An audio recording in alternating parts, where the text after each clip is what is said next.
itu kan kita angkat dan kita juga perlu ada pelurusan walaupun kita tidak punya kewajiban sampai ke tingkat itu ya. Tapi intinya seperti Bang Baharudin kan jelaskan, dia juga banyak informasi barangkali mungkin tadinya sama-sama di Golkar tahulah itu ya. Kemudian Bang Halis melihat sebagai seorang penyiar yang meliput acara-acara yang berkembang di Medan. Tetapi yang paling penting bagi kita harus tahu masyarakat jangan juga dibodohin oleh media sosial yang karena punya kepentingan akhirnya terseret ke hal-hal yang tidak objektif. Kira-kira aku ada kesan sebagai pemirsa juga aku tempatkan diri. Ketika Bang Halis mengatakan ada kerangkeng, yang tergambar aku adalah tidak adanya kemanusiaan. Orang di kerangkeng di luar rumah, kemudian di dalam itu terkurung, dan itu kan seperti zaman Romawi. Jadi yang tersentuh di hatiku tuh loh, kok masih ada perilaku begitu. Tetapi Baharudin menjelaskan, ini juga ada di rumah sakit juga ada, di pesantren juga ada. Aku ingat dulu pada saat ayahku menjadi Kapolres di Sibolga. Itu sudah puluhan tahun lalu, tahun 60-an. Itu di rumah kami, yang bekerja itu, yang membabat rumput semua halaman rumah kami, itu adalah narapidana. Dan mereka bekerja dengan kaki dirantai. Nah, dan itu dilakukan oleh seorang Kapolres seperti Pak itu. Aku menganggap itu sebenarnya kasihan juga. Karena beberapa dari mereka ada juga yang aku ajak berkawan. Aku masih di SMP. Bagaimana kalau dia berlaku jahat di rumah kami? Kan? Ternyata ukuran kita, matra kita tentang kerangkeng itu bisa berbeda. Debat-debat. Betul. Nah, ini yang dibilang Bang Halis tadi. Bang Halis, seberapa besar tuh Bang Halis kerangkengnya? Ya, kalau besarnya ya sebesar kamar lah ya, 6 kali 10-an begitu ya. Tapi inilah aku bilang barangkali begini ya. Mungkin kalau ditarik oleh Bahar tadi, karena ada menyerempet kepada masalah politik, aku tak melihat ke sana kan begitu ya. Tapi aku melihatnya itu dari sudut kemanusiaan kan begitu. Manusiawinya. Kalaulah itu dikatakan bahwa untuk rehab BNN, seperti apa yang dikatakan oleh Bahar tadi, banyak tempat yang melakukan, tapi mereka punya izin yang dilaporkan kepada BNN. Tapi yang ini kebetulan tidak ada surat pendaftaran ke BNN, maka BNN mengatakan bahwa itu bukan tempat rehabilitasi kan begitu. Akhirnya berkembanglah karena itu berkembang jadi masuklah kepada segi kemanusiaan tadi bahwa ada pelanggaran hak asasi di situ kan begitu. Kemarin saya dengar di salah satu berita di TV One diwawancara orang BNN. Justru dia tahu katanya. Makanya saya katakan sebenarnya. Tapi kembalikanlah kepada pihak kepolisian. Kalau persoalan antara persoalan kemanusiaan Komnas HAM dan kemudian pihak kepolisian memberikan apa, biarlah mereka beradu argumentasi. Nah, kembali ke cerita itu, seperti yang dibilang Ishari tadi, saya bukan lagi itu, Ishari. Saya pernah menemani seorang saudara ke Jalan Timur. Kalau udah miring-miring dikit, ya di listrik. Yang timur, betul. Di listrik malah di Strom ya, timur. strom. Dan jadi setelah di listrik dia sembuh. Bang Baharudin, jadi saya melihatnya begini ya, sebenarnya apapun yang dilakukan, apalagi pemerintah sudah melihat ada kondisi seperti ini di masyarakat kita. Harusnya ada satu standarisasi yang dibuat. Misalnya contoh ya, saya juga ngalamin kok di kampung saya itu banyak pasung ya, di pasung. Pasung itu sebenarnya tujuannya juga bagus. Kalau orang itu dilepas bisa mencelakain orang lain gitu ya, mengganggu orang lain sehingga yang memasuknya pun saudaranya, keluarganya sendiri, karena dia tidak tahu, tidak mau nanti menanggung risiko gitu loh. Nah, dengan ada standarisasi, karena dengan ada kondisi seperti itu di masyarakat kita, ya pemerintah kan sudah tahu ini, semua masyarakat Indonesia tahu kok. Oleh karena itu dibuatlah satu standarisasi terhadap pengamanan orang-orang seperti ini. Apakah dia dari korban narkotika sehingga ada rehabilitasi? Apakah misalnya dia orang gila dibawa ke rumah sakit Jalan Timur kalau di Medan? Ya kan? Kalau di Aceh dulu dibawa ke Jalan Sabang. Katanya menimba air pakai keranjang. Apalah ya. Jadi intinya ada satu standar. Tapi kalau hari ini orang membuat itu tanpa ada standar yang diterapkan, nah ini mungkin salah satu juga Bang Halis satu pelanggaran menurut saya ya. Artinya dia buat sesuka-suka hati dia. Sehingga kan bisa berkembang macam-macam. Apalagi si Ishari aja sebagai pemirsa dan kita sebagai melihat kerangkeng, waduh mendengar aja sudah serem gitu ya, ya Is ya. Ya, kan kerangkengnya di halaman, tak pakai atap, kena matahari, kena hujan. Tentu siapapun tahu, untuk merehab pengguna narkotik itu kan cukup besar biayanya. Kehidupan status sosial orang itu di sana itu barangkali di bawah standar lah kan begitu ya. Nah, maka dengan adanya apa yang dibuat oleh Pak mantan nonaktif bupati ini tadi kan, ini kan barangkali sangat membantu juga bagi masyarakat di sana ya, untuk merehab keluarganya yang terkena narkotik. Itu dari satu sisi kita lihat kan. Kalau itu disorot sebagai tindakan kesalahan dari bupati itu kan dilakukan sebelum dia menjabat jadi bupati kan, sudah ada di rumah pribadi. Betul. Jadi kan aneh juga kan. Jadi kenapa dia sekarang dipersoalkan itu gitu loh. Bukti tambahan, Bang, misalnya kerangkeng sudah jelas. Perilaku-perilaku yang tidak manusiawi ada tambahan cerita. Walaupun ada yang beberapa mengatakan, katanya kan ada yang lembam, kalau itu aku rasakan di antara orang tuh kadang-kadang mungkin ada juga yang berkelahi ya. Kita adik-beradik aja pun ada lembam-lembam di rumah, apalagi yang orang sama-sama tak kenal kan begitu ya. Di dalam satu tempat, dalam satu kamar. Perbedaan. Aku rasa juga Bang Alis ini pinggangnya sama punggungnya sering dicubit juga ini semuanya. tapi Pak Ishari, bagaimanapun kita percaya kalau Bang Halis pasti punya both side cover kan, sebagaimana kalau media utama.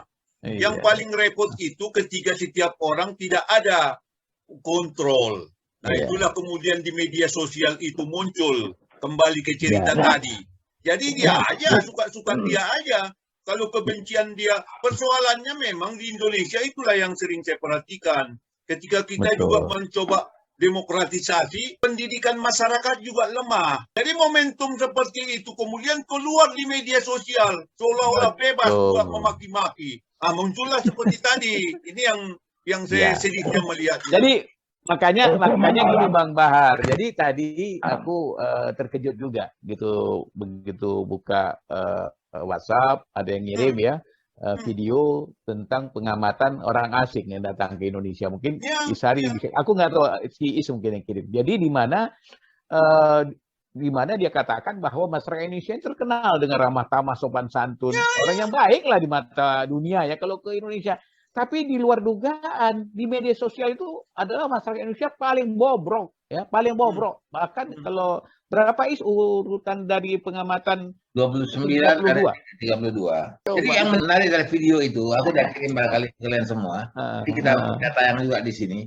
Yang menarik dia mengatakan dia datang ke Jogja di keramah tamahan seluruh orang luar biasa. Kemudian ketika dia bikin video, komentarnya itu banyak. 1 juta lebih orang komentar dia. Orang bule ini. Tetapi dari 1 juta itu dia bilang 80% kurang lebih itu tanggapan yang jelek, yang kasar, yang kasar-kasar, yang maki-maki segala macam. Iya. Sehingga dia bilang, loh, orang Indonesia itu kan ramah tamah. Tapi kalau tiba-tiba kalau di Facebook jadi liar. Yang dia heran juga, ini yang aku garis bawahi. Yang melakukan itu bukan anak muda, orang-orang yang sudah menengah ke atas. Berarti ada di sana semacam kebiasaan bahwa orang-orang yang kolot ini masih bertahan. Kolotannya. Kolot ini mungkin kata-katanya kurang tepat ya. Dengan ortodoks atau apalah. Dengan kebiasaannya.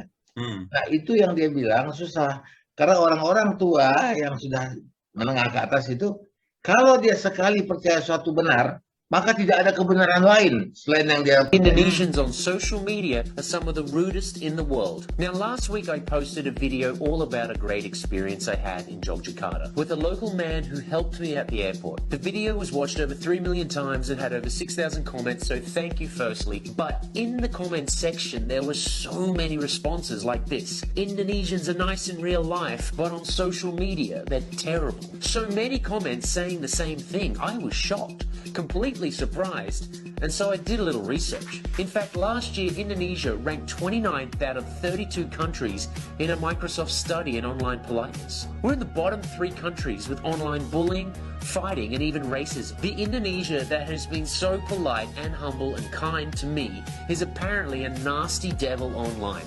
And actually, it's not the youth that are so bad, but rather the adults. So I studied the problem, and I'm sure there's many reasons, but I'm going to mention one, and you tell me if you agree. I think many Indonesians are unfortunately stuck in a closed-minded mentality, stuck in a thought process that is, if they believe it is true, then that is the right way and the only way.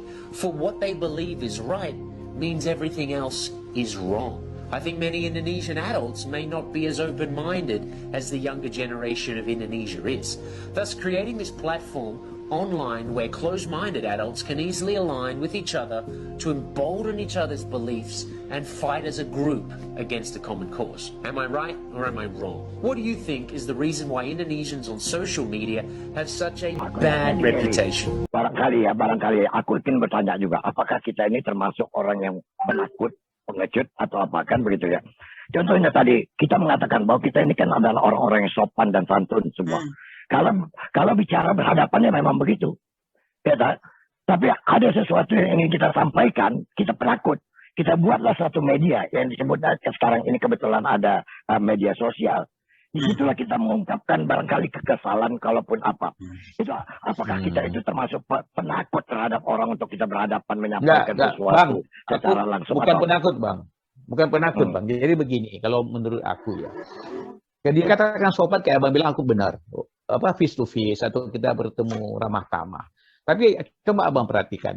Biasanya kayak si Isari katakan tadi, kalau orang sudah menganggap satu kebenaran menurut dia itu mutlak, orang lain semua salah. Jadi kalau ada pertengkaran, ada perdebatan, dia berpegang kepada nilai kebenaran yang enggak boleh, udah sangat absolut. Jadi itu apapun nggak ada gunanya, tapi itu berantem tuh. Nah, oke. Nah, sekarang gini. Coba Abang lihat kalau kita, Abang tegur aku lah, berdua saja. Mungkin biasa. Coba tegur di muka orang ramai. Bagaimana reaksi aku? Sebenarnya Pak Ishari, Yes. Pak Jaya, kalau kembali kita ingat Mukhtar Lubis, 8 sifat buruk orang Indonesia. 10. Ada 10. Nah, 10. Dia ini sesama orang wartawan hafal dia. Yang pertama justru munafik. Nah, ketika kita pegang media sosial, keluar dari situ semua. Keramah tamahan yang berbalik dengan kemunafikan. Sebenarnya kalau kita kembali ke situ, Pak Idrus, sudah bisa kita keluhan orang Barat itu tadi yang dikirim Pak Ishari itu bisa kita terima. Jadi memang kita juga berdemokrasi susah, karena ternyata juga pendidikan lemah, perilaku juga, sifat-sifat buruk yang 10 tadi. Jadi kita tidak fair. Makanya bertenislah Pak Ishari, jangan hanya supaya berolahraga, karena olahraga itu membangun kejujuran. Itu loh salah satu. Aku sejak SMP udah main tenis, saya udah jujur sejak SMP. Iya, tapi kemudian sudah tua jadi tidak jujur lagi. Dia bilang, kau main golf lah. Ya, ngapain aku main golf? Aku bilang. Oh, karena dia bilang, golf itu kepanjangannya adalah Game of Life Philosophy. Hebat sekali kau. Aku bilang, kalau kau mau, kau main biliar. Kalau golf itu lubangnya 1, ini lubangnya 6. Nah, kalau di golf, bolanya itu hanya bisa mutar melengkung. Kalau di biliar, bola itu bisa mundur kita bikin. Mau mana kita mau. Aku itu lebih filosofis. Aku belajar begitu lah ceritanya. Kembali Mukhtar Lubis tadi 10 ya Pak Ishari. Nah, itu kan sekitar tahun 70-an. Nah iya. Sekarang barangkali sudah 100. Nah, jadi orang pula itu tadi itu sebenarnya itu aja dibalikkan. Ya, Bang. Kalau aku lihat bukan ada penyebab yang paling besar ya. Itu tadi. Jadi orang pada saat dia disudutkan, pada saat dia disalahkan, orang itu berontak karena itu di khalayak. Orang akan melihat, akan melihat dan membaca lebih banyak. Jadi mungkin yang tadi kalau face to face mungkin nggak apa. Tapi kalau begitu disinggung, dibuka di medsos. Tapi ingat dulu, ini kasus Ishari ini, begitu ada orang singgung dia dikit, meledak, dan aku nggak pernah lihat dia sampai semurka itu. Nah, karena apa? Dia merasa dipermalukan di muka khalayak ramai. Jadi inilah terus berbalas pantun yang nggak pernah ada habisnya. Oleh karena itu nampaklah karakter kita yang sebenarnya yang brutal tadi itu. Nah, itu. Contohnya begini, saya berikan lagi contoh temannya Pak Jaya. Tadi malam saya pakai berFacebook. Dia cerita kalau kahwa itu teh yang terbuat dari daun kopi itu sudah turun-temurun digunakan oleh orang Sumatera Barat. Dia tidak tahu asal mula dari kopi aja datangnya dari Ethiopia. Cobalah. Kan ilmu pengetahuannya tidak nyampe gitu loh. Dan dia merasa dirinya benar ya? Dia bukan lagi tahu. benar. Jadi Soto itu.